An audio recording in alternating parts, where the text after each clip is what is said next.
Walter Warthog, Chapter 5. Life went on uneventfully in our warthog world for another few years, except that greedy Walter, trying to get some spilled grain which had fallen between the metal rungs of the foot scraper on our front door, caught his tusk in it and couldn't get it off. He walked around nonchalantly with his sons, Helen and Marie, for a few hours, wearing the doormat scraper like a hat in the wrong place, before we could get him to stay still long enough for us to twist it off.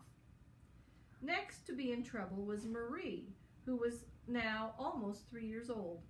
Walter brought him up to the house with his nose in a snare. "Well," said Jock, "the hazards of being a warthog certainly are high."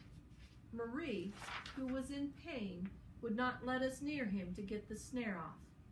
This time we had to let Sam Neck fill his blow dart gun with tranquilizing medicine. He aimed it at Marie. Whiz, zing, ping, it got him. Marie ran with the dart right behind his head and his tail straight up in the air, screeching like, well, yes, a stuck pig. He staggered and stumbled in a flurry of legs and trailing wire until he reached the edge of the fish pond.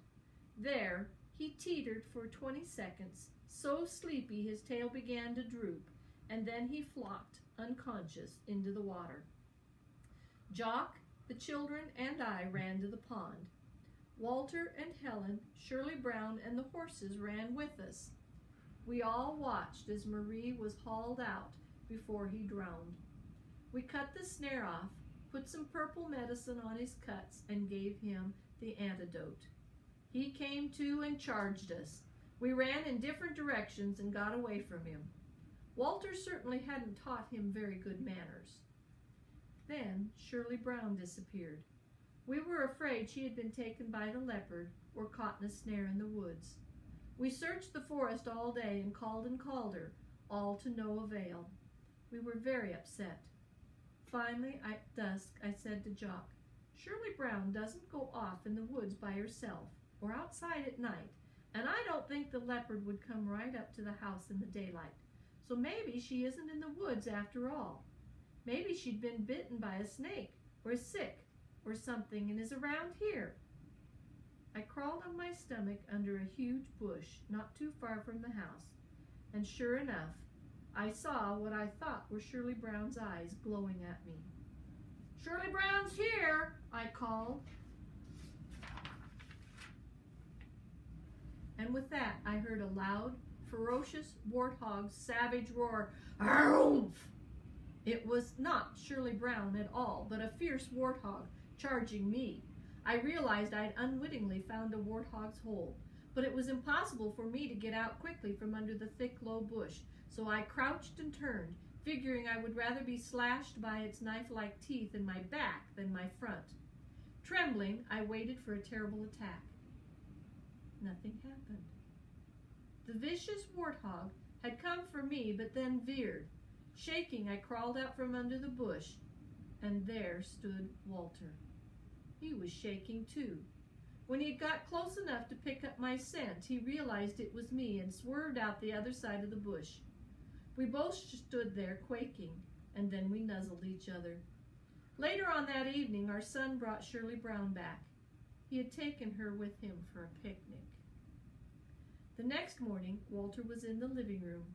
He was standing there, happily looking over the place to see if he wanted to move inside with us. We loved Walter, but we just couldn't have a wild boar in the house. So we quickly put some food outside, and Walter got the idea that he would not be fed inside.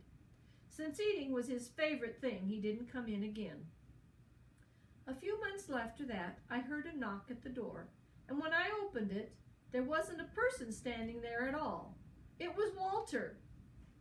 Yet again, in another snare. This time he just came into the house, banged on the front door with his snout, and asking for help. He knew he would get it off, and we did. 8 years had passed since Walter joined our family and gave us so much joy. Then one day he didn't come to us, nor did he come the next, nor the next. We called and searched the woods, but we never found him. We never saw Walter again. We learned that he was poached. His great tusks are now a bottle opener. We cried and cried. We miss him so much. But his sons, Helen and Marie, have grown big. They are 5 years old now. Marie has not been very friendly since his bad experience of getting in a snare and falling in the fish pond. But Helen is. He is outside our front door every morning waiting for us. He scratches himself on the wall, then sometimes just sits on it and waits for us. He comes when called, and not only eats from our hands, but loves us to touch and scratch him and talk baby talk to him, just like Walter. He looks just like Walter, too, so we changed his name to Walter Jr. We love him, too, and the other day, Warthog Jr. was in our living room. Hope you enjoyed the story about Walter, boys and girls. I'll see you next time.